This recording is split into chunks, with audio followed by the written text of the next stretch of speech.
Szájon has, for me, when I heard it first time, had much more visual power. Woke up some images about how I could imagine this, and we didn't think that we will make a full CG video. Basically, I started doing a figure immediately in 3D. This means that there was no drawing, it was immediately in the space. And later on, Mandrak finalized it. Then you basically make it as you were, like as people that draw portraits. You use your tools and you make it 3D.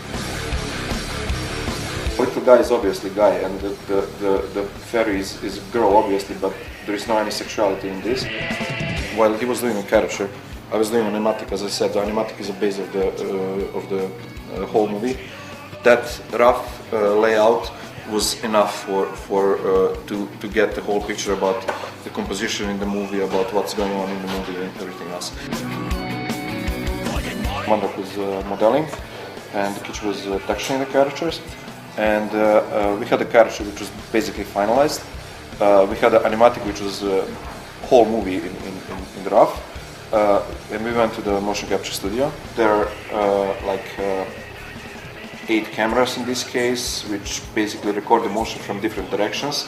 And later on, the whole motion is reconstructed in a 3D space. The source of the motion is the human motion, but the final result is very modified. We had to put the textures in, which add to reality. Miha, the girl who was doing the textures for the background, she did a very nice textures, but they were huge. They were like 4K or something like that. That's the resolution for the movie, basically. Yes. Yeah. So we decided basically to use the common trick. We baked, as we say in 3D jargon, we baked these shadows and most of the lighting into backgrounds, like a real world. Just it's in like in computer. It's digital, it's imagined, but it works on the same basics. The musician appeared only as some kind of light.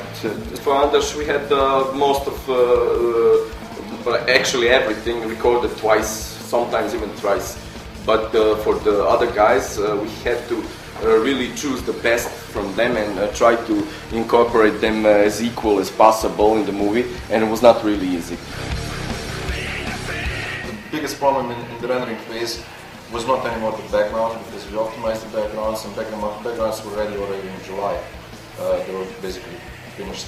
But the problem was that in the last part of the movie, there's a crowd. So there's like 15 bobbies in a shot. Well, machine render is quite easy, one bobby, but 15 bobbies, that's a different story. We still have to put the things together, to compose things together. So we have a background which was already a long time ago finished. We have a ferry which was also finished, but the crowd was not finished, and we had to redo some shots and so on. These days that's very different, so basically every kid can start doing it at home, and there is no any boundaries that stops them. When I was a kid, there was a big boundary, which was technological.